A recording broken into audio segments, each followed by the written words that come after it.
Ei, jovens, beleza? Todos bem? Espero que sim, que todos estejam bem. Então, gente, o nosso estudo de hoje é do Livro dos Espíritos, parte 2, capítulo 9, da intervenção dos espíritos no mundo corporal, né? E nós vamos falar sobre os anjos da guarda, espíritos protetores, familiares ou simpáticos, tá bem? Então, nós vamos falar da questão 489 até a 504. Só que antes de iniciar, eu vou fazer a prece. Então, vamos acalmar os nossos corações, elevar os nossos pensamentos e que Jesus, nosso querido irmão, nosso mestre, nosso guia, Luiz Sérgio, nosso amigo e patrono e toda espiritualidade amiga, abençoe nosso estudo de hoje, que possamos cada vez mais compreender os ensinamentos que a espiritualidade nos traz através do Livro dos Espíritos e, com isso, buscar sempre o melhor para nós e para o nosso próximo também. Abençoe cada um de nós, que assim possa ser, graças a Deus.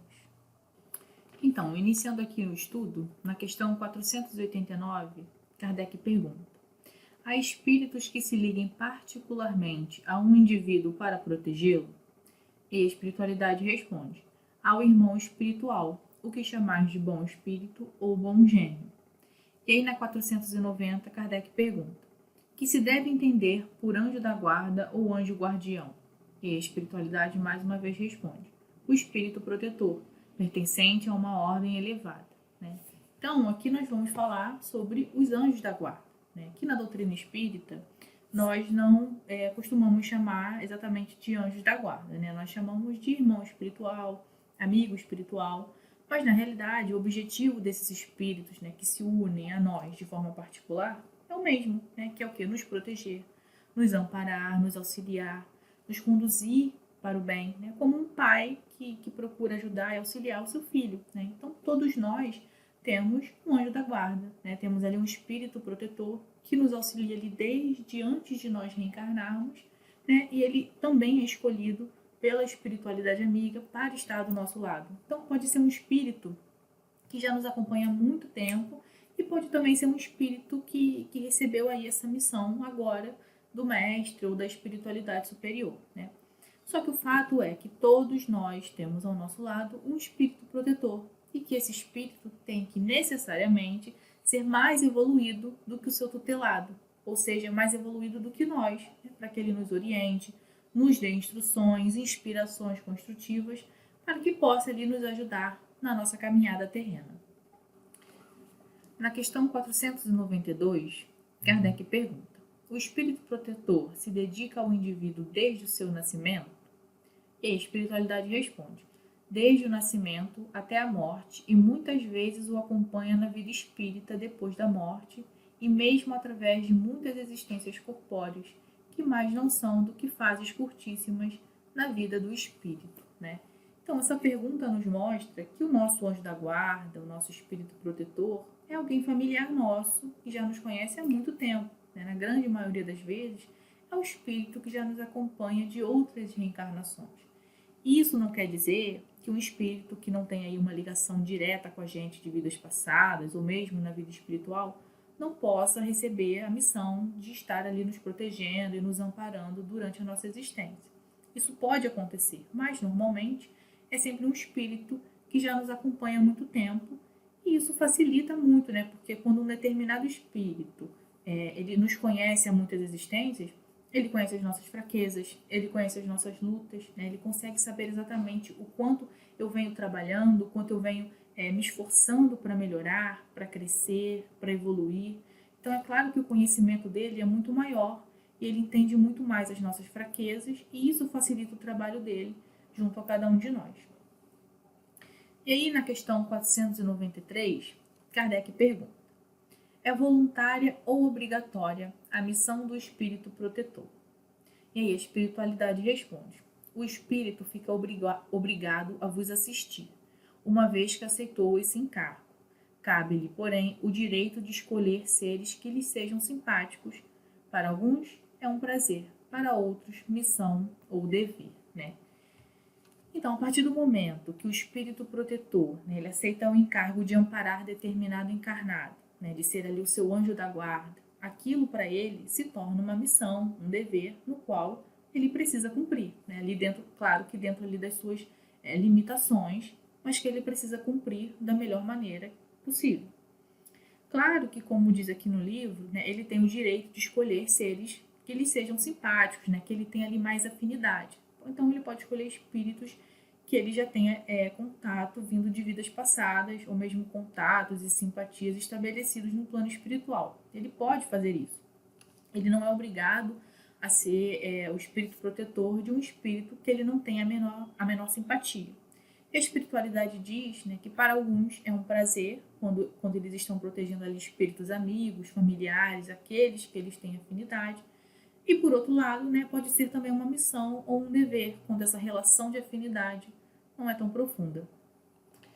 Então, na questão 495, Kardec pergunta: poderá dar-se que o espírito protetor abandone o seu protegido por se lhe mostrar este rebelde aos conselhos?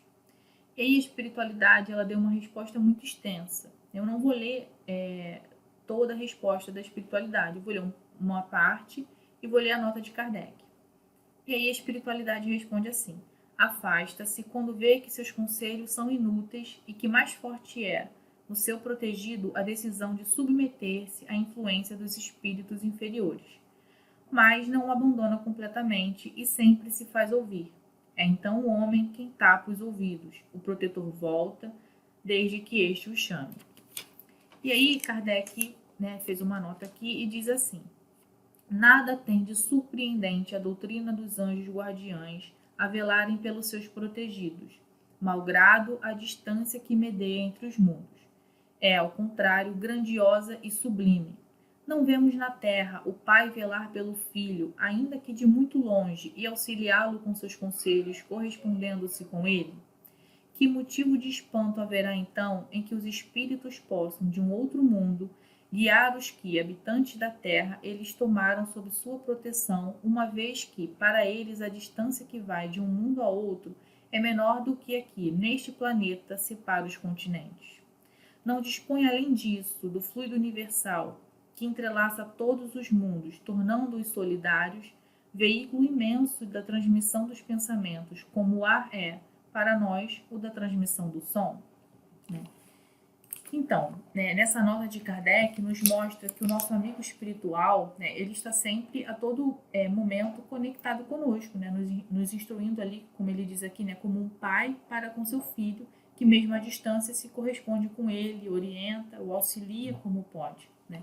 E da mesma forma, a espiritualidade amiga também faz com a gente. Né? Lembrando que eles, diferentemente de nós, podem se deslocar pelo espaço com muita facilidade, né? Mesmo que o nosso amigo espiritual esteja distante de nós, em um outro planeta, né, realizando ali alguma outra atividade, nós, né, a partir do momento que pensamos neles, nós rogamos o seu amparo e o seu auxílio. E o nosso pensamento chega até ele, porque ele está sempre em sintonia conosco, né?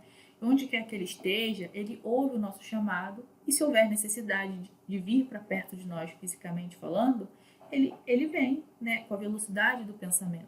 E se não houver aí essa necessidade dele estar presente, né, onde quer que ele esteja, ele pode nos intuir, nos inspirar, porque o pensamento se locomove pelo fluido cósmico universal que faz parte de todo o universo. Então, o nosso amigo espiritual, ele não precisa necessariamente estar do meu lado, fisicamente falando, para me ajudar, né? Basta que os nossos pensamentos estejam conectados, né? E eu terei ali condições de perceber ele, de sentir ele perto, né? De ouvir ali as suas inspirações, as suas intuições, né? Os seus bons conselhos.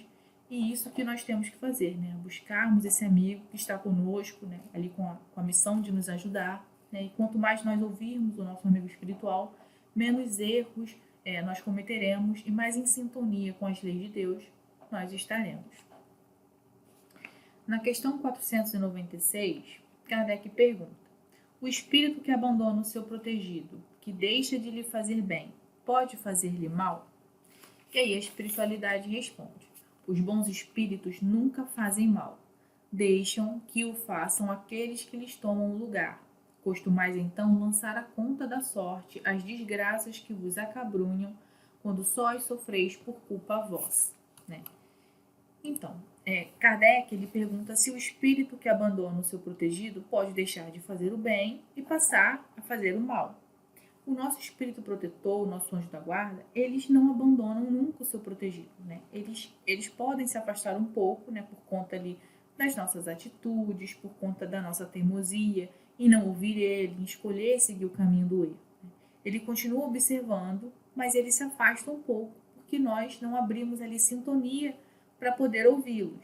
Mas eles jamais abandonam. Tanto é que basta um pensamento, né? Basta ali o nosso coração em algum momento buscar a espiritualidade, buscar Deus, que o nosso espírito protetor imediatamente vai estar ao nosso lado, nos ajudando, nos intuindo, coisas boas ali, fazendo o seu melhor para que nós possamos caminhar e evoluir, né? Eles são espíritos bons. Então, eles nunca farão mal a nós, mesmo que eles tenham que se afastar um pouco por conta ali, das nossas escolhas, eles jamais vão fazer mal para nós, né? Se o mal chegar até nós, não vai ser por causa do meu espírito protetor, mas sim por causa das influências com as quais eu sintonizo, né? Se eu não escuto meu espírito amigo, meu espírito protetor, é porque eu estou sintonizando com a espiritualidade inferior, né? E será por ela que eu, obviamente, serei prejudicada, influenciada negativamente. Tá certo? E aí, na questão 500, Kardec pergunta: momentos haverá em que o espírito deixe de precisar, de então por diante, do seu protetor? E aí a espiritualidade responde: sim, quando ele atinge o ponto de poder guiar-se a si mesmo, como sucede ao estudante para o qual o momento chega em que não mais precisa do mestre. Isso, porém, não se dá na Terra, né? Aqui, a espiritualidade está nos mostrando que na condição em que nós nos encontramos aqui na Terra, né, um planeta ainda de provas e expiações, e também em função da condição da grande maioria dos seus habitantes, ainda espíritos muito imperfeitos, nós não temos a maturidade, o entendimento, a elevação espiritual para dispensarmos aqui na Terra o nosso amigo espiritual, né, o nosso anjo da guarda. Todos nós precisamos essencialmente dessa orientação, né, dessa inspiração, desse pai, desse amigo que nos auxilia, né? Sem ele, nós não conseguiríamos suportar a vida material e principalmente vencer diante dos desafios da vida, né, das nossas lutas. Então, a nossa imperfeição ainda é muito grande e nós certamente iríamos sucumbir diante dos desafios. Por isso que essa dependência aqui na vida material ainda é muito grande, né? Claro que em mundos mais felizes, né, em mundos mais evoluídos, à medida que o espírito realmente vai tendo condição de guiar-se por si mesmo, ele vai dispensando o amparo, o auxílio do amigo espiritual, do espírito protetor. E agora, para finalizar, a questão 502, Kardec pergunta: o espírito protetor, que consegue trazer o bom caminho para o seu protegido, lucra algum bem para si? E a espiritualidade responde: constitui isso um mérito que lhe é levado em conta, seja para seu progresso, seja para sua felicidade.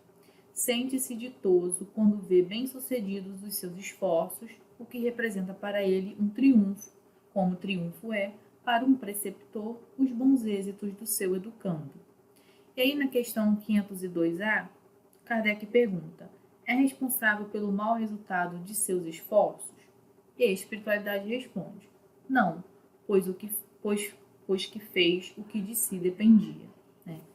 Então, o trabalho do espírito protetor é uma lição que ele recebe, né, e que ele também vai precisar prestar contas, né? Todos nós assumimos responsabilidades em nossa vida, né? Seja na vida material, seja na vida espiritual.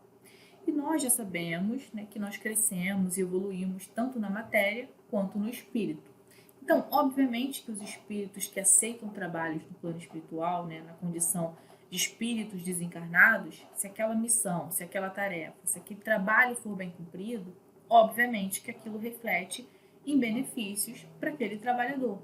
É como a espiritualidade diz aqui, né? Seja ali no seu progresso, seja na sua felicidade, nenhuma atitude, nenhum bem que fazemos deixa de ser contabilizado perante a Deus, perante a sua justiça divina. E isso não deixaria de acontecer com o nosso amigo espiritual, né? Agora, bem diferente de quando ele não alcança seus resultados, porque ele fez tudo o que podia, né? ele é um espírito na ordem de bons espíritos. Ele é um espírito mais superior.